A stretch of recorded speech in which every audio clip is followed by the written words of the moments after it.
Yo, if you ever opened your DAW and stared at a blank screen for 30 minutes, no worries, you're not alone. Beat block is real, but today I got tips for you on how to fix it and completely destroy it in seconds. So let's dive right into it. I'm gonna walk you through it live with real examples so you can just follow along and apply them right away so you learn the most out of it. This one is a classic producer hack to get your workflow going, using MIDI packs just to get you started. I sometimes use this technique just to get my creativity flowing. So I'm just going to open up one of these packs and drag one in.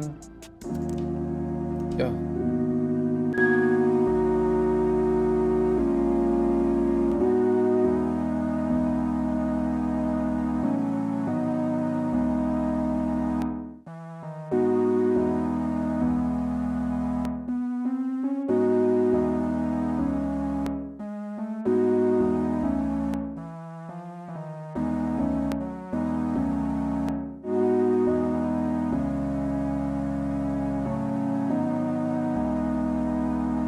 I like that a lot. See, I just used that as a starting point and I'm already like getting inspiration. Like this is a great starting point for like a melody and to get some hard drums on there.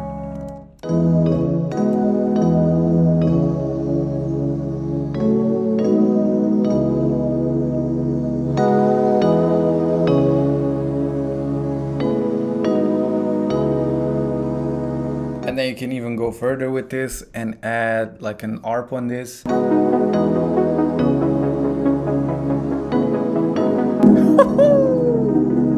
That's hard. See how easy that was. Let's just continue on to the next step. This is about to be good. Make sure to keep watching till the end. And see, it's just like sometimes we overthink the first step and then the MIDI just gives it like a jump start and then you just start creating, making the whole beat. It took me like, what, 5 minutes? The next step and one of my favorite tips is resampling old projects or beats. I have this project right here and it's fire, but I kind of started and didn't end up liking it, so I just left it be. I just found it now and I was like, actually it has some potential. So what we're doing is like flipping it into something new and then going from there. So what we can do is drop it into SliceX, Fruity Slicer, rearrange the audio clips, pitch it, reverse it, filter it, and then build the drums around that. So we have this right here, this pad. I like these chords. Right here, let's just render everything out to audio. And right here, let's put this on a different preset because it's not even playing.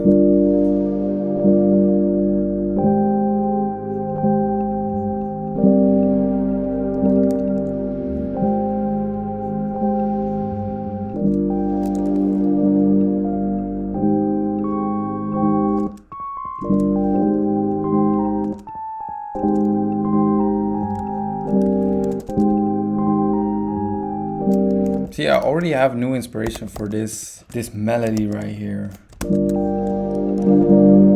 This needs to be louder.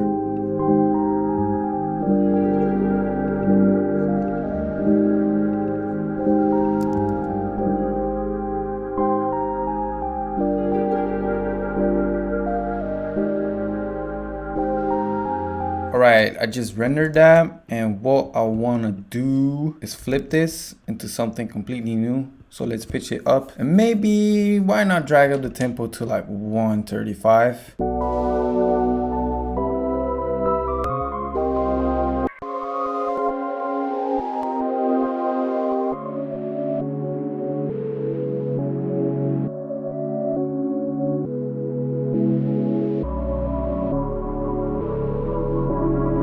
That is beautiful. That is beautiful.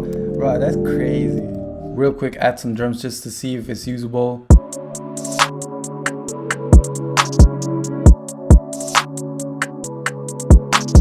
That's hard, bro. See, it's crazy how flipping your own samples could just feel like a brand new sample and a brand new beat. So I really encourage you to just go to your old projects and try to flip the whole melody. Like we went from 86 BPM to 135 and then we basically reversed it, put halftime, pitched it up, and then we got this. So one of my favorite tips, bro. Really, I do this often. The next step is using weird sounds. Forget about your pianos, your synths, etc. We'll just use like something weird from one of the kits and then just like try to flip it into something fire. This really sparks inspiration and you can get really creative with this. You can do this, for example, with your voice or like a riser or like a perk sound, even a snare as the melody. Like just go crazy with it. I just found this riser right here.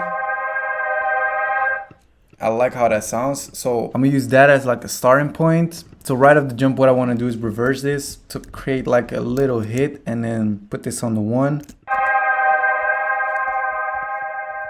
And mind you, this is a riser.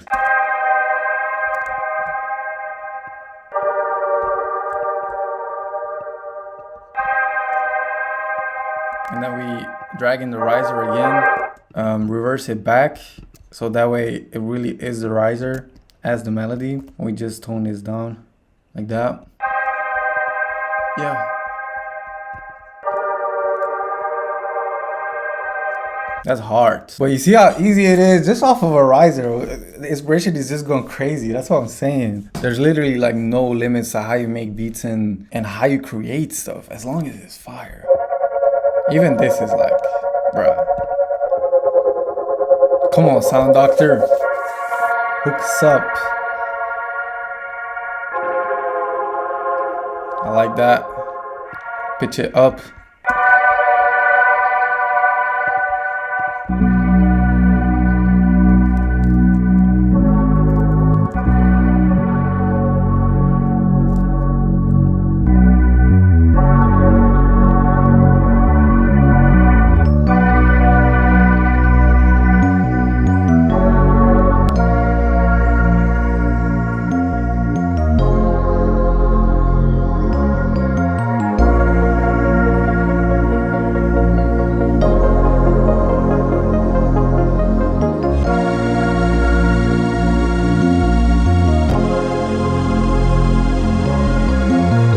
Just off of this right here. See, off of that. Okay, you might say, oh, it's easy, but bro, the creativity was there and I flipped something crazy in like 5 minutes. So make sure to try this technique. It may sound wild at first, but it's in moments like this where the originality and creativity is born, and then there's like no ego. It's just you creating music, you feel me? One of my next tips is recreating songs you love. I did this with Raindrops from Travis Scott and Metro Boomin. That right there helped me to get known with that type of style and that type of music, what sounds they use, what patterns they use. And then I created something similar for like a next beat. Like for example, this beat right here, I created it with like the knowledge I made from making that beat. So I'm gonna play it for you right here. It's not completely the same, but like you can definitely feel like it's the same type of style.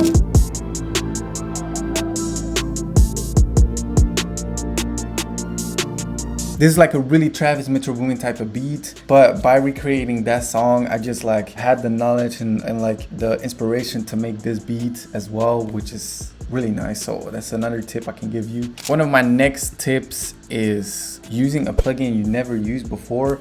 Like we all have a bunch of plugins on our computer that we like actually we have it installed, but we actually never used it. For example, right here, Curve 2, I have it installed, but I never used it before. So why don't we actually try to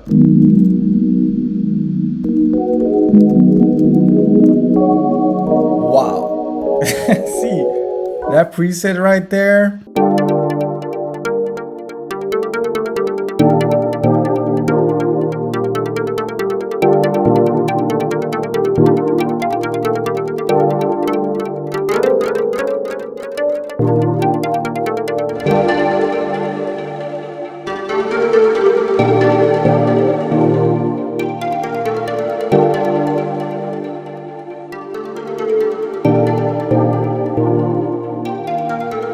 Just like a couple different tweaks in your inspiration, you can get like a lot done. We made like what, 6 new projects, 5 new projects. It's just like new sounds that you get exposed to and your mind gets working, your creativity just gets working. Because I used a lot of analog lab lately and it was like It doesn't have fire sounds anymore, but using this technique really like sparked the inspiration. But don't try to be perfect. Beat block happens when you try to be perfect, try to do everything by the rules and try to do everything with what you know. But these tricks will get the pressure off, and it allows you just to create and make beats and have fun. And that's what it's all about, in my opinion. Having fun while making music at the end of the day. Collaborating with people, getting ideas and inspiration from different things, different plugins and stuff like that. But all the sounds and the samples and the MIDIs and stuff like that I used are in the link in the description, as well as the plugins. I hope you enjoyed it. I hope you especially learned from this. This tutorial showed you how to get rid of beat block in 5 easy steps. Thank you guys so much for watching, and I will see you in the next video, guys. Peace.